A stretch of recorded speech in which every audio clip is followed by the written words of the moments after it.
Hello, and welcome to the Moss Adams webinar, Navigating SOX 404A, How to Balance Risk, Budget, and Operational Goals.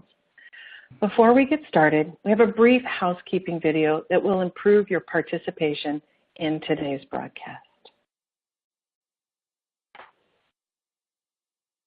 Welcome, and thanks for joining us. We're pleased to present another in our ongoing series of continuing professional education webcasts to help companies and individuals conquer challenges as they plan for what's. Welcome, and thanks for joining us. We're pleased to present another in our ongoing series of continuing professional education webcasts to help companies and individuals conquer challenges as they plan for what's next. Our presentation will start in a few moments. Before we begin, here are a few things to keep in mind. You can customize how you both view our presentation and interact with the presenter. For better viewing, close all other applications and turn up your speaker volume.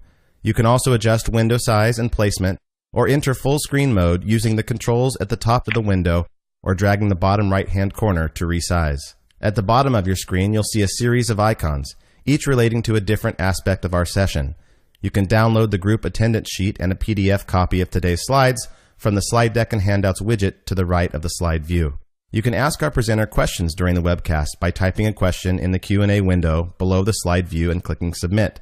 We'll do our best to answer all questions during the presentation or follow up via email. If you experience technical difficulty during today's presentation, refresh your browser by hitting the F5 key. Today's session will offer you 1 CPE credit. To receive credit, you must meet the requirements as specified by the National Association of State Boards of Accountancy. You must attend at least 50 minutes of the session and respond to at least 75% of the polling questions, which we'll ask throughout today's presentation. To respond to a poll, click the button next to your answer. We'll track your progress and alert you when you've earned CPE credit. You can then click the certificate icon in the CPE Progress widget to open a PDF file that you can save to your computer. Don't worry if you can't download your PDF certificate today. We'll email a copy to you in 2 weeks. If you're attending this webcast in a group, you must complete our attendance sheet to receive CPE credit. The attendance sheet is available in the slide deck and handouts widget. Please have all group members sign it and send only 1 sheet per group. Also note that CPE credit can be awarded only to participants registered as themselves and isn't available to participants who view the on-demand version. As a reminder, the presentation you're about to see isn't legal, investment, or accounting advice. We encourage you to seek the counsel of a professional service provider to apply this content to your specific circumstances.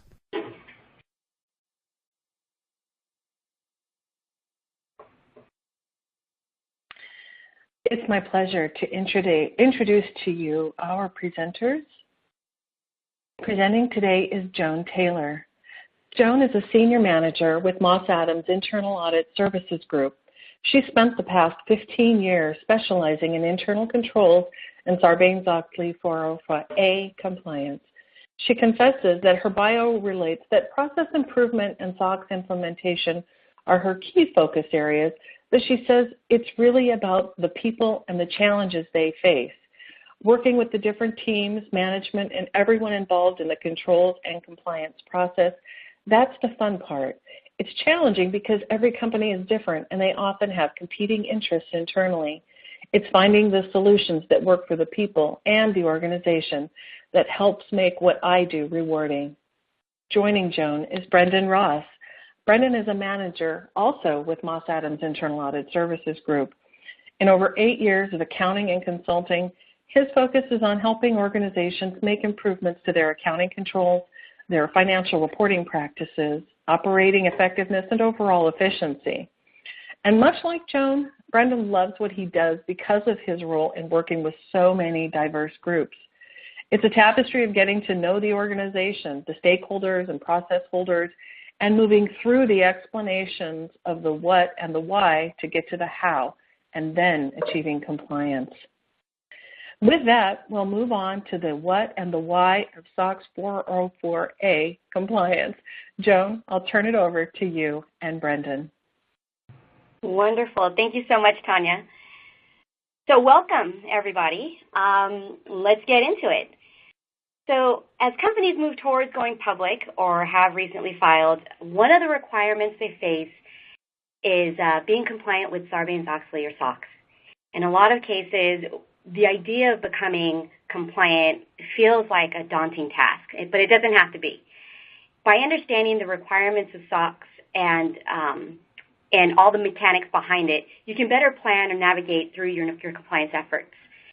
And there are a lot of factors that come into play, a lot of factors that you need to consider, such as organizational risk and all the resources that you may or may not have to become compliant.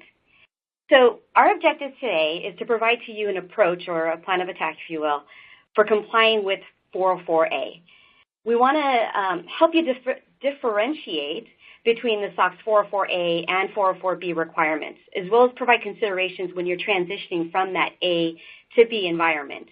We'll also go through some of the common pitfalls as companies go into that B environment.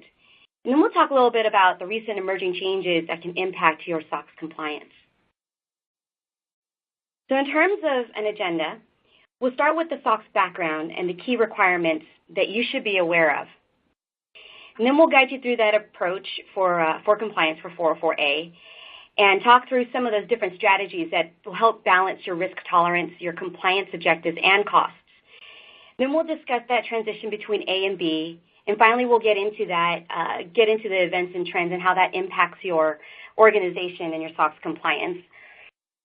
At the end of this presentation, we're hoping to talk through some of those or answer some of your questions. Maybe even during the presentation, we can answer some of these questions as they come up. So as I mentioned, it's important to understand the SOX requirements as you navigate through your compliance. And if you've been in the SOX world for a number of years now, that you'll see how it's impacted. You'll see how it's impacted the business environment and how it's reshaped the accounting landscape.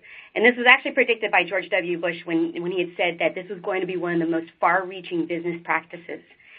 So let's get into the SOX backstory. What is Sarbanes-Oxley Act? And I can already hear the collective groan on the phone lines. It's common to think of this as yet another compliance activity required by the government. And while that's true, keep in mind the reason for it coming into play. So it was enacted in July 2002 in the wake of several scandals such as Enron and WorldCom. And companies were being scrutinized and even criticized for their lack of controls, which had eventually led to some material misstatements. And that's where the federal law created SOX. And it was created with two main objectives: protecting investors and restoring investor confidence. And it did this by holding executives accountable for the accuracy and reliability of financial statements through effective internal controls. Now, the Sarbanes-Oxley Act itself is organized into 11 sections that spanned over 60 pages. Today, we're going to go through just two of those 11 sections, 302 and 404, especially since 404 seems to cause the most difficulties when it comes to compliance. The other sections I'm going to leave for you for some light reading. So let's take a look at some of the guidance. So here are the key areas that you should be aware of based on guidance from the Securities Exchange Commission, or SEC, and the Public Company Accounting Oversight Board, or PCAOB. Now again, by understanding these areas, you'll have a good grasp of your requirements and be able to better plan for your compliance efforts. Now, the SEC governs management's requirements for SOX compliance. The PCAOB governs what the external auditors or the public accounting firms do to report on effective internal controls. So let's back up a little bit. Every year, the PCAOB selects a sample of audits conducted by public accounting firms, and essentially they audit these audits. And the PCAOB determines if the public accounting firms were auditing in such a way that the auditors can detect material misstatements. Now, this would in turn give investors confidence that financials are free of material errors. So as the PCAOB conduct their audits, they'll have findings, and they'll issue guidance based on these findings. These findings, or this guidance, they're called Auditing Standards. And today we're going to discuss two of the auditing standards that has had a big impact on SOX. First, let's go into the SEC requirements. So for Section 302, this requirement requires financial officers and other principal executives to certify that their financial report does not contain untrue statements of material fact. In other words, it's free of material misstatements. Then they're also certifying that they have evaluated the effectiveness of their internal controls. Not that they simply exist, but that the controls are working effectively. And this is the Section 302 is a quarterly assessment, and it's reported in form of an officer certification. Now, while 302 describes financial officers and executives' responsibility to assert the financial statements are free from material misstatements, 404 goes into the scope and the adequacy of those internal control structures and helping provide a basis for those internal controls. This is a subset of the disclosures to the financial statements, and it's reported on an annual basis. So let's talk about who is required to comply. And essentially, if you're a public company, you're required at a minimum to comply with the 404A requirements. SEC breaks out compliance requirements based on the filer's classification, which in turn determines whether the filer would be subjected to just 404A or both 404A and 404B. Now, your market cap is going to determine your classification. More specifically, that portion of the market cap that are in the hands of public investors, which is what we call public float. Now, this table illustrates how public float determines your requirements. So if you have less than $75 million of public float, then you're a non-accelerated filer and you're only subjected to 404A. If you have over $75 million of public float, you're an accelerated or a large accelerated filer if you have over $700 million, and you're subjected to both A and B. And then there's this other category called emerging growth companies. And this is if you have less than $1 billion of revenue and you're under $700 million of float, you're only subjected to 404A for actually 5 years, just as long as you stay under those thresholds. So as I mentioned, if you're a public company, you are going to be subjected to 404A, but keep your eye on your public float to determine when you're going to be crossing over to that 404B environment. So now, what does it mean to be subjected to A or B? 404A requires management to report on the adequacy and the effectiveness of internal controls over financial reporting. When becoming subjected to 404B, not only does management have to report out on that, they also have to have a registered public accounting firm, or their external auditors, evaluate and attest to that internal control environment. So what's important here is that A is largely driven by the SEC requirements, while 404B is driven by the PCAOB. In terms of costs, being subjected to 404A, there is some leniency around documentation and evidencing control effectiveness and so on.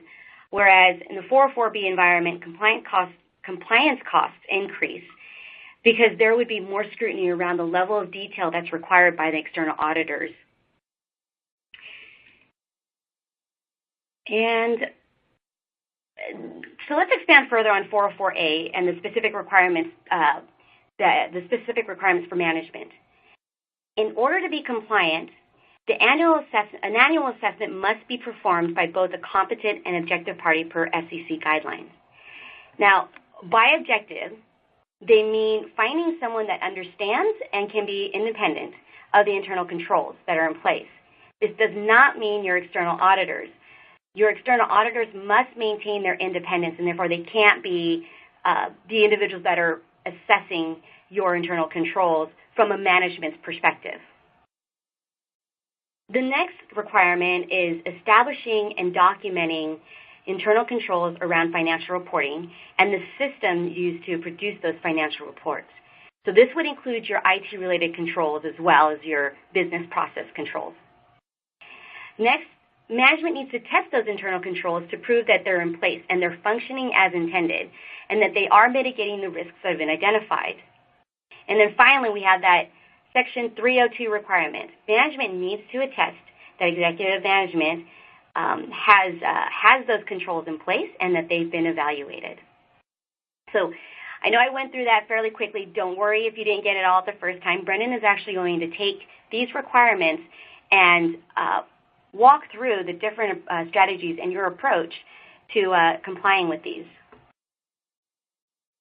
And with that, let's go into our first poll. Great. So what is your current requirement for complying with the Sarbanes-Oxley Act? Are you still private, so don't have to comply with SOX? Are you currently only subject to 404A? Are you going to be subject to 404B in 2018 or 2019? Or perhaps you've been subject to 404B for years. So we want you to select the best answer, press the radial button, and then be sure and press submit so your answer can be recorded. And this will help you earn your CPE certificate today. Great. We'll give this just another few seconds and make sure we capture all of our responses, and we'll take a look at our results.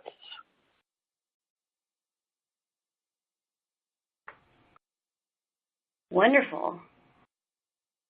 The 42% of you are still private and don't have to comply with SOX. So this is a great time to get started on understanding the requirements. We're looking at 15% of you being currently subjected to just 404A, so there's some leniency there. 6% of you will be subjected to 404B soon. So this is going to be we're going to be talking through that transition here shortly, and 36% have been subjected to 404B. So this is going to be a great refresher for you folks. So let's move on to what external auditor obligations would be as required by the PCAOB.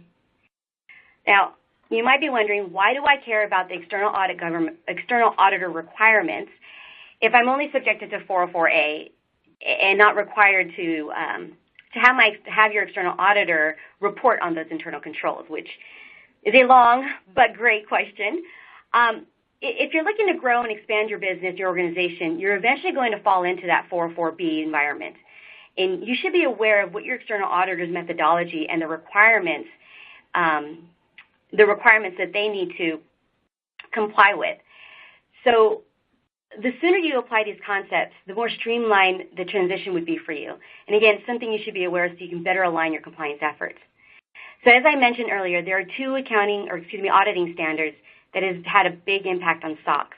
The first being AS5. This came out in 2007, a few years after SOX was enacted. And it was huge because it was less prescriptive than its predecessor, which was AS2. AS2 was very specific as to what accounts should be reviewed or should be tested. AS5 requires the auditors to focus on what truly matters, risk and materiality. And by taking this more risk-based approach, this auditing standard has auditors focused on internal controls that relate to the higher risk and material counts within the organization. And this is typically the same approach that management takes for SOX compliance. Then there's Auditing Standard 12. Now, this is where PCAOB came out with a guidance based on their findings where they stated that there needed to be greater emphasis around management review controls and system-generated reports. Essentially, PCAOB found that the external auditors needed to perform more robust testing around the design and effectiveness of the controls related to these two areas. Now, management review controls are those controls that have a greater amount of judgment or complex estimates related to that control. So we listed a few up here on this slide, but the most common example is the budget variance analysis. And this is where management typically makes a decision or judgment on whether they should further investigate on these variances. And what PCAOB is saying is that external auditors should be obtaining further documentation or support around those type of judgments or estimates. And then the system-generated reports. For system-generated reports, the PCAOB is looking for more emphasis on the controls that ensure data integrity. specifically the completeness and accuracy of the data being generated by the system. It's because of this auditing standard that external auditors have a greater emphasis in that support or that documentation. And the sooner that you adopt these concepts and collaborate, which is key, collaborate with your external auditors, you're going to be able to optimize and streamline your efforts. This is where you're going to have to really understand what type of documentation they're looking for, especially around these two areas. And then there's the internal control framework. The SEC requires a framework to be used for SOX compliance, and specifically what they stated was there needs to be a suitable framework that's utilized. And there are many control frameworks that exist, and these frameworks attempt to define what good control, internal control looks like. The most recognizable and trusted of these frameworks is, and I'm going to spell it out, Committee of Sponsoring Organizations of the Treadway Commission, which we all know as COSO. It's their internal control integrated framework. And this framework defines the underlying principles of an effective system of internal controls over reliability of financial reporting, effectiveness and efficiency of operations, and compliance with applicable laws and regulations. So to do this, COSO establishes 5 internal control domains and 17 principles. SOX falls under that financial reporting and compliance objectives area. And when using this framework for SOX, companies have to address the 17 principles as they determine what their internal controls should be. So great, now let's move into our next polling question. Great. So how does your company currently manage compliance with the Sarbanes-Oxley Act? We have an in-house internal audit function. We use a third-party consultant. Management assesses our compliance. We co-source, or we use a third-party consultant and in-house resources. Or this is not applicable. My company is not subject to SOX for the current year. Again, we want you to select the radio button and be sure and press the submit button in order for your answer to be recorded.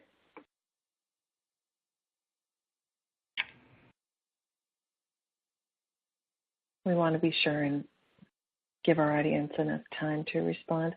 And as a quick reminder, if you have questions as we progress along, please be sure and use the Q&A feature of the console. Simply type in your question and press submit. Or if you have issues regarding your console, we want to hear those too. We may not get to your question right away. We will try and save some time at the end for those. I've gotten a couple in so far, but we will attempt to get to all of them today. So we'll go ahead and we'll give this just another few seconds, and we'll close the polls and take a look at our results. And here we go. There you go. Great. So a good amount of you, 33%, have an in-house internal audit function, which is fantastic. 11% of you use a third-party consultant.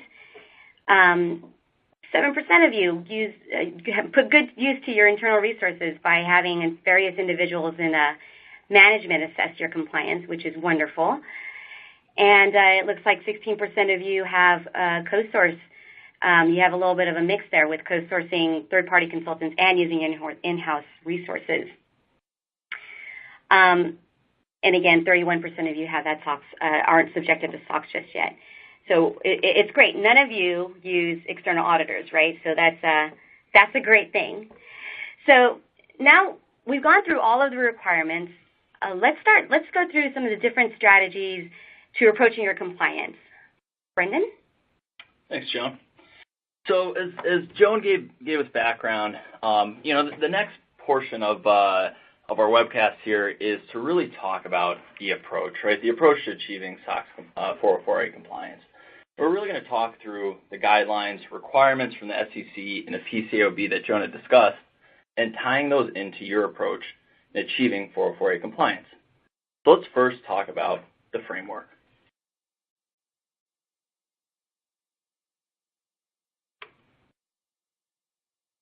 So we've discussed SEC requirements a few times, and the approach is simply taking those 4 SEC guidelines and breaking them down into discrete, actionable processes which occurred during the year.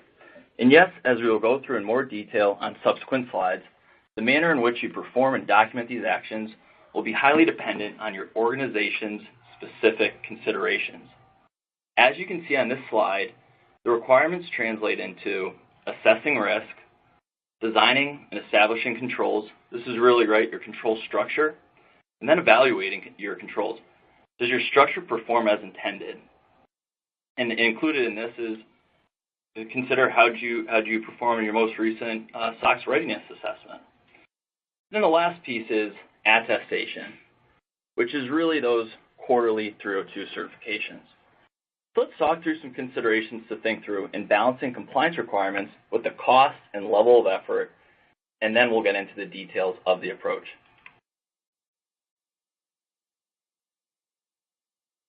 So we're really balancing cost and effort versus being compliant with 404A regulations.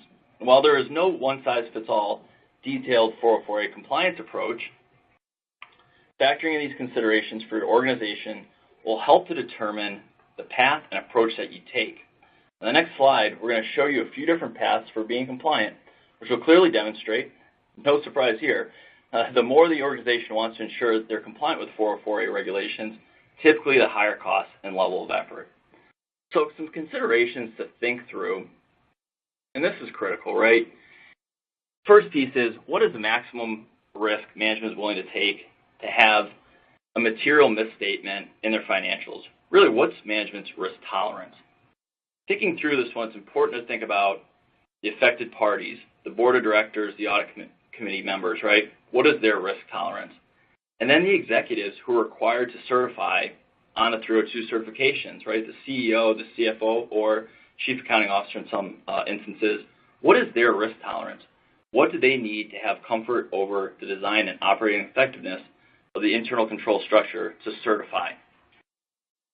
Also important, and certainly raised by the poll results that we had earlier, is thinking through how close is your company to be required to be compliant with 404B.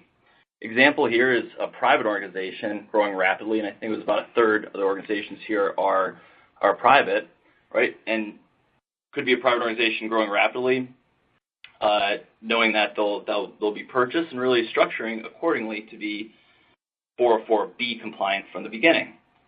Other instance of organizations transitioning from 404A to B is an organization that was knowing that they're going to be an accelerated filer soon due to an increase in their public float or their revenue, as Joan had discussed earlier.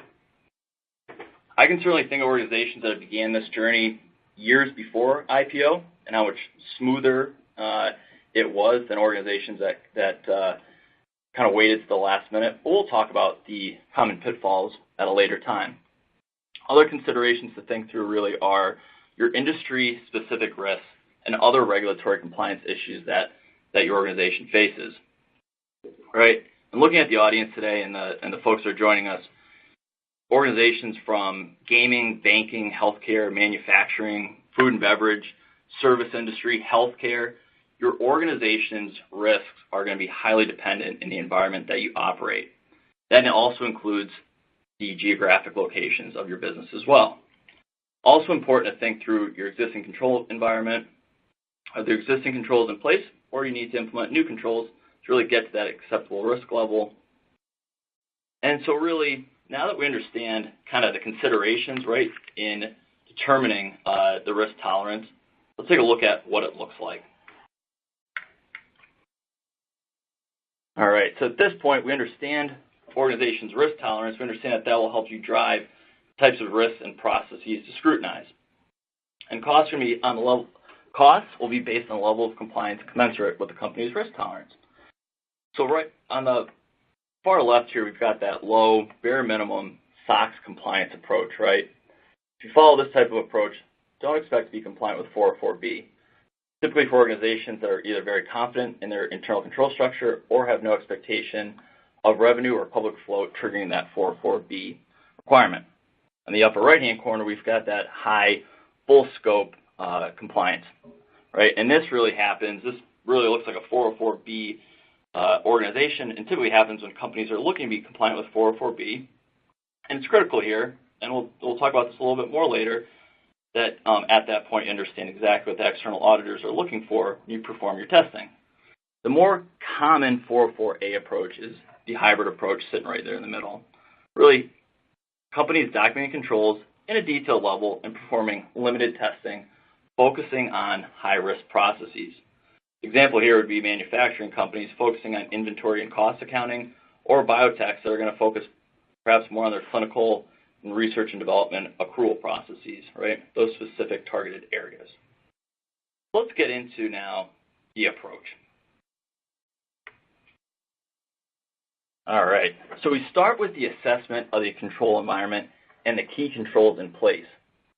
It's important to think how this planning will set the foundation for the year's activities leading to and through the quarterly attestations. The considerations will help guide you to your deliverables. The first being who performs the assessment. As Joan mentioned, we know that the party needs to be both objective and competent. Maybe your internal audit function, maybe your third-party consultant, management, and looking at the poll results, we saw that a lot of organizations on the audience today really use that internal side. And it's important just to remember that, again, they need to be objective and competent, and the who really is going to be your largest cost in this piece. Next part is, what are those factors to assess? Exactly kind of what I discussed before, those industry, organization-specific risk factors, right? And really, the risk factors from food and beverage, thinking through the audience today, are going to dramatically differ from the risk factors that you would have if you're in banking, right? It's important to make sure that they're dialed into your organization. And then what framework are you going to be utilizing, such as COSO, which Joan had gone through before.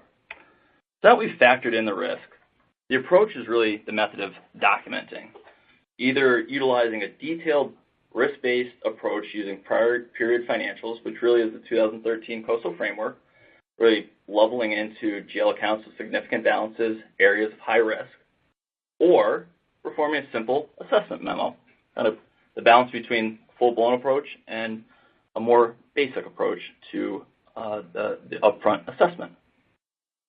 Now the assessment's been performed,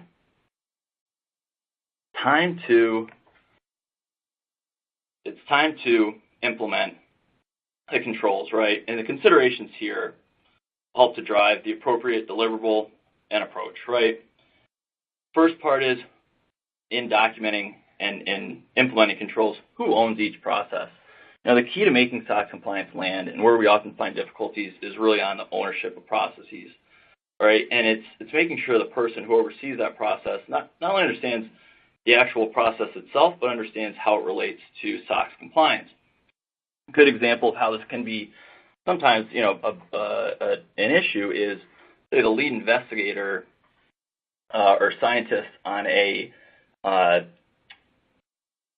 biotech organization may understand the processes extremely well and the operational procedures underlying those. Yet it's important to understand, do they have the knowledge to extract just the financially relevant pieces of that process? Next factor to consider is the volume of controls. Management's level of confidence in the internal control design and structure is often going to dictate the amount of key controls and the need, if there is one, to establish more. And the last one is your systems, and this one is critical. What systems are used in control performance, and what is management's confidence in the effectiveness of the accuracy of the data produced by those systems and the reports used in key controls?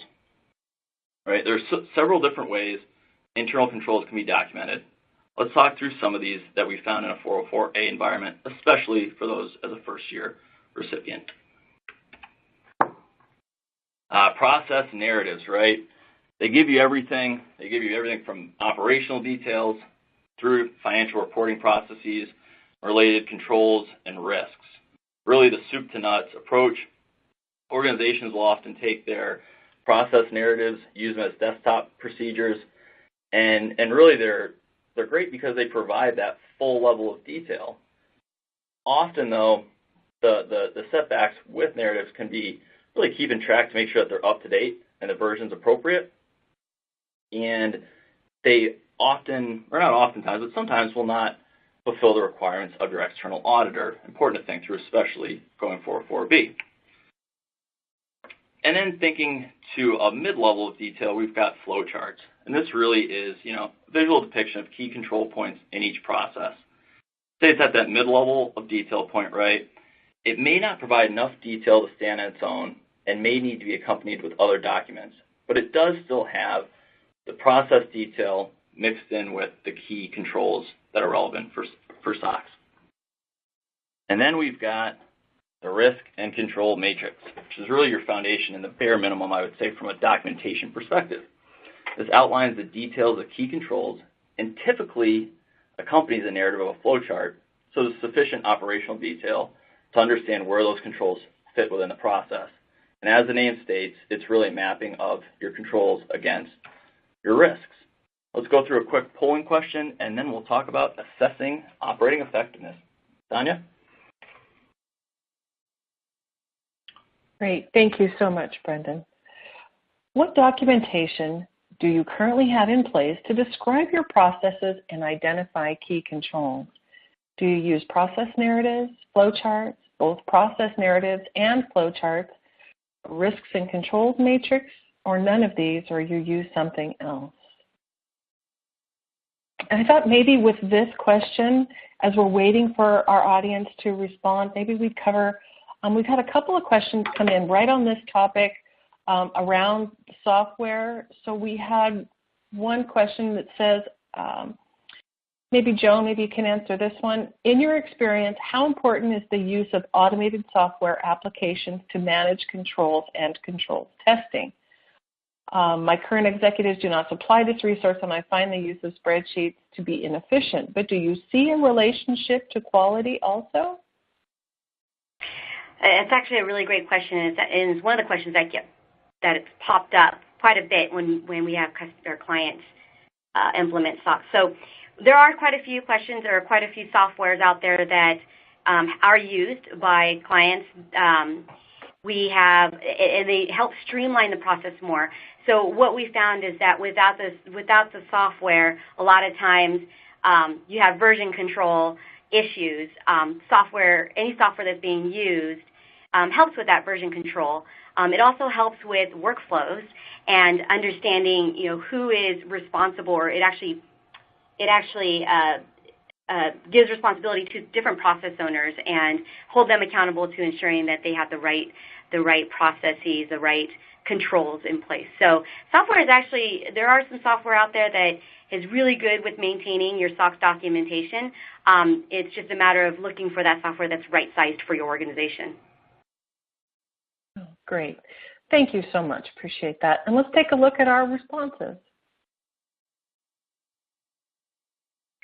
Oh, wow, good. So we have a pretty good mix here of folks using narratives and both narratives and flowcharts. Always interested to know what that 8.5% is we use something else. Perhaps follow up on that one offline.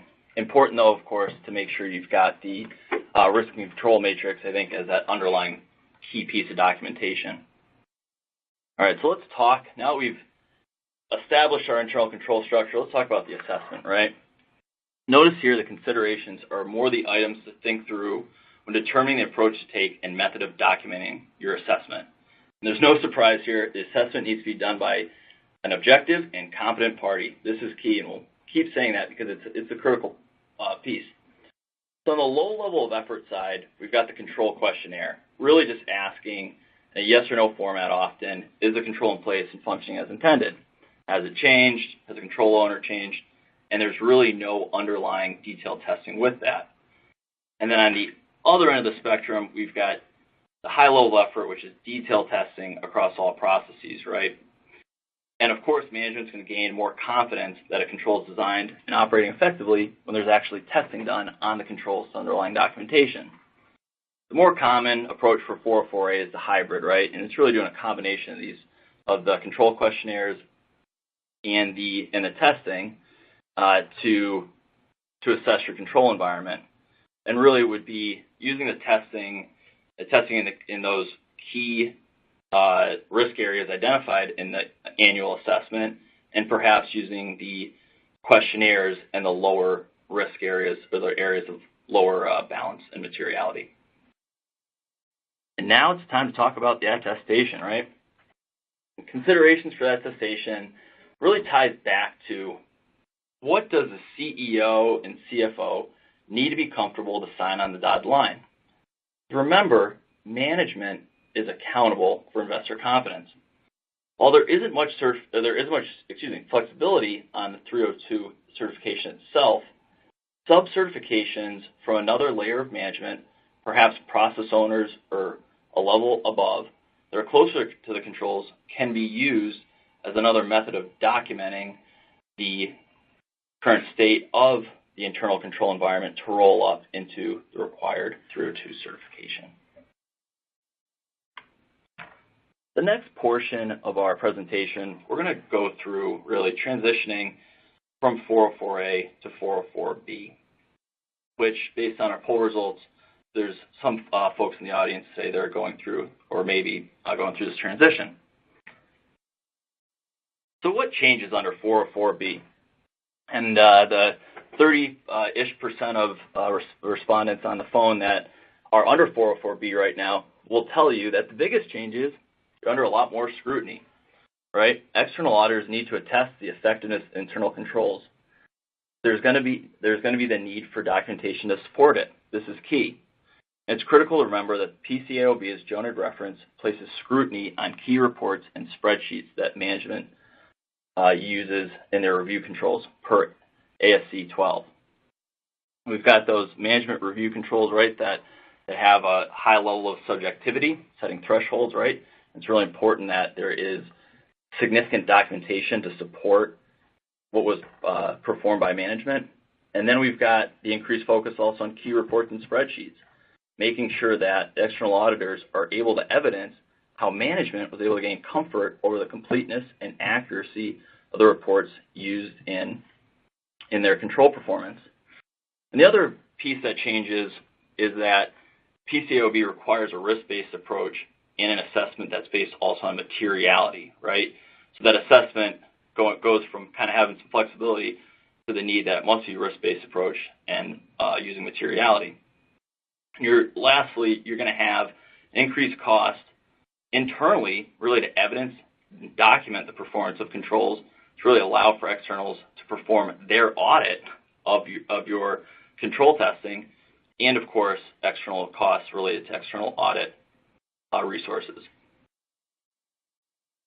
And here's some more considerations to think through. Certainly, not going to speak to each one of them, but really here we're thinking through the current state and how much more effort would be needed to go from that 404A to 404B compliance.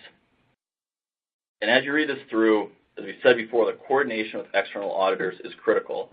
Really understanding their areas of focus, aligning during the planning phase, and keeping in close contact during the year. The transition to 404B can certainly be a difficult one. Let's discuss a couple examples of where this may break down. So this is a short list of common pitfalls. I'm just going to highlight a couple of these, right? The first one being that last-minute scramble. This is where Joan and I see organizations knew they needed to be 404B compliant well in advance of that requirement, but didn't necessarily take the time up front to prepare. The last-minute rush certainly is nerve-wracking and costly, and if possible, is best to be avoided, right? And the other piece is lack of executive buy-in across all areas. Very difficult to have SOX compliance land on that 404B level if process owners do not have the support by management to achieve what they need to. And then next here is really just confusing operational controls with financial reporting controls. Here, the example being, let's say, a healthcare quality management system may have all the detailed procedural documentation, make sure you're in compliance with all the regulations, yet the key becomes taking out those operational controls and really just making sure you're focusing solely on the ones that impact financial statements, the ones that are in scope for SOX purposes. As stated before, huge pitfall is lack of alignment with external auditors. really important that you meet with them and align with them in advance of the planning stages. This really isn't just an accounting and compliance exercise. This is all about keeping investors' confidence up and holding management responsible for doing so. All right, Tanya, let's transition to the next question. Great. So here's our fourth and final polling question. What factors should determine a company's level of effort for ensuring compliance with SOX 404A? Is it who performs the assessment? Is it how close the company is to becoming an accelerated filer? Is it the level of acceptable risk, or possibly all of the above? Again, we want to make sure everybody has a chance to answer this polling question. And as a reminder, if you did meet all the requirements to be eligible for CPE, we will send you your certificate within the next 2 weeks. If you are watching this as an on-demand recording, CPE is unfortunately not available. And we'll go ahead and give this just maybe another 5 seconds, and we'll count it down. 5, 4, 3, 2, 1. And let's take a look at our poll results, and we'll turn it over to you, Joan. All right. So, looking at this, I'm glad we got all the above at 81%. Although it looks like a few folks did think that it was narrowed down to just one area, right? It is in fact. Right, but no wrong answers there. There was no wrong answer. No wrong answer. Exactly. This is important to certainly factor in all those considerations. All right, so I'm going to toss it over to Joan. Talk about some emerging trends and regulations. Great. So we're in the home stretch here, folks, but we do want to talk a little bit about why or how emerging trends and regulations could impact your SOX compliance. So let's start with the regulations, the regulatory requirements here. When it comes to new regulations, what you should be asking yourself is, have I addressed these new regulations? And maybe they don't apply to your organization, but you should be looking at them to see if they apply or how they would apply. What we have on the screen here are 3 of the ones that are current, and the regulations that are talked about most when we go into or discuss with our clients. The first one being ASC 842, which is leases. Now, this is going to come into effect next year, but for most organizations, public organizations. But this is where you should have controls around classifying operating versus capital leases.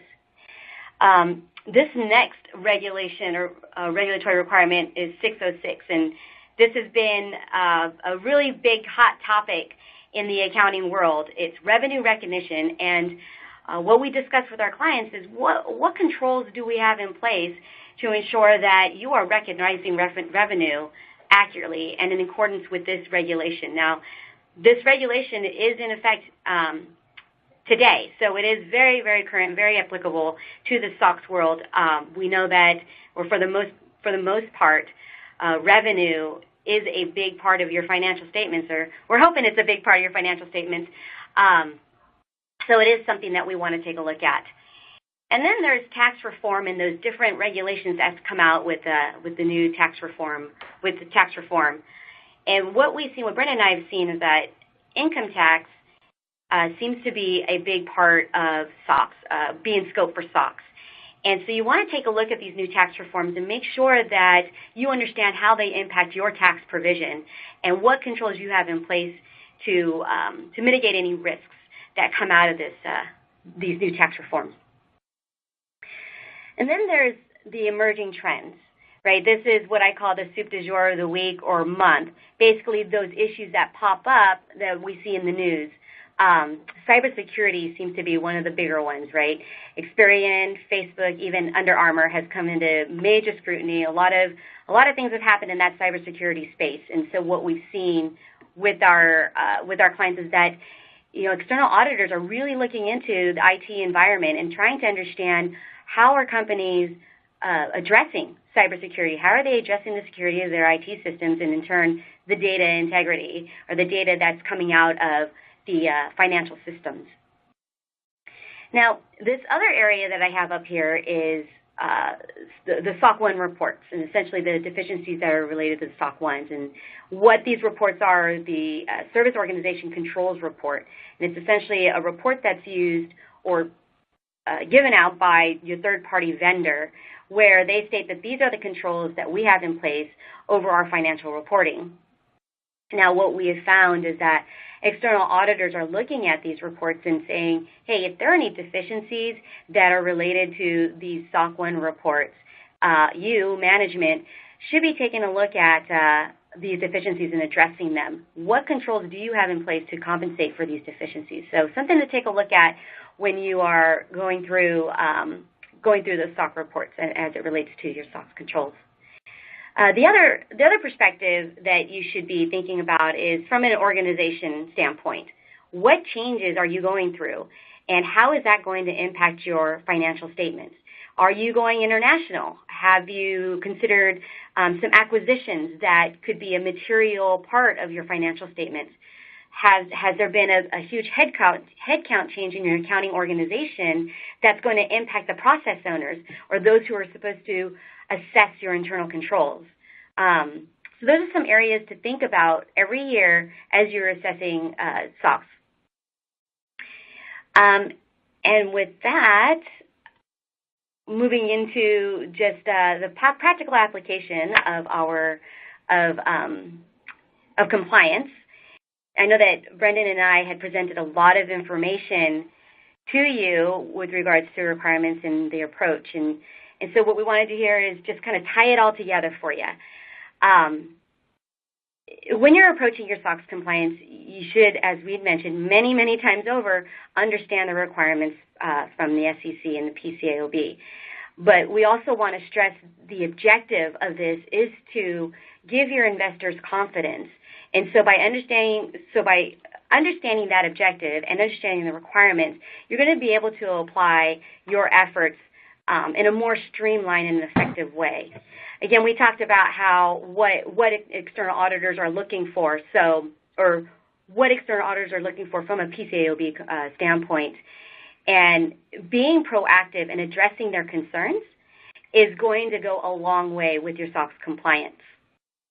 Also, understanding that you're unique, right? You are a unique organization. You have your own risk tolerance. You understand your resources.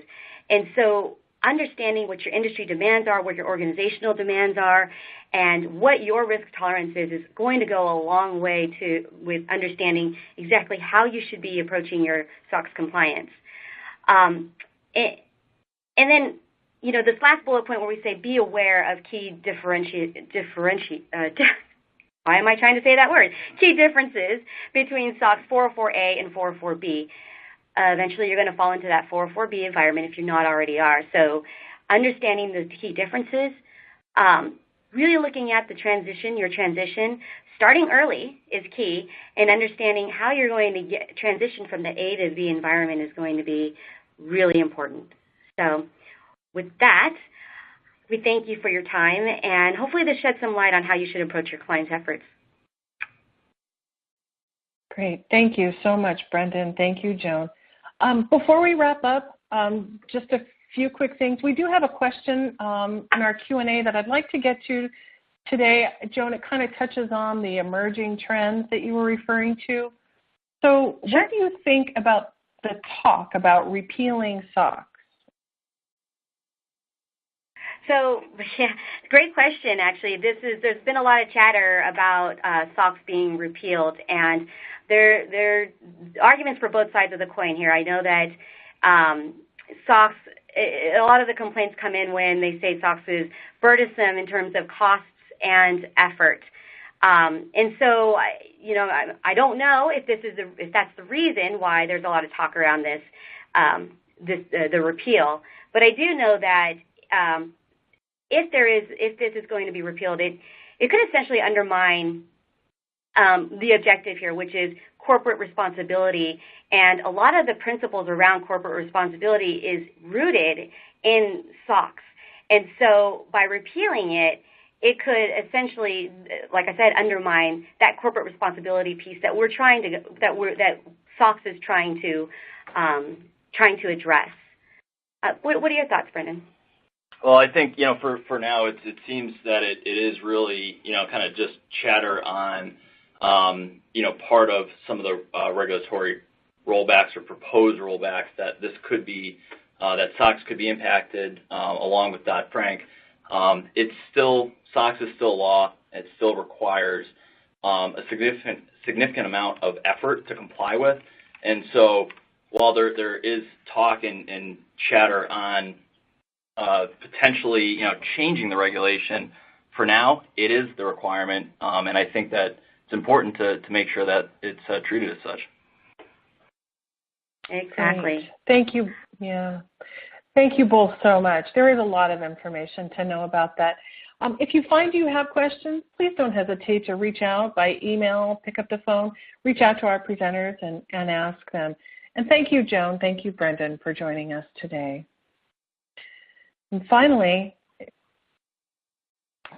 please take a minute and complete a survey. Your survey responses are taken very seriously here at Moss Adams. We appreciate your suggestions, and every single one of them is reviewed. So please take a moment and complete the survey. I'll go ahead and leave the console open for just a few more minutes so that you can go ahead and do this.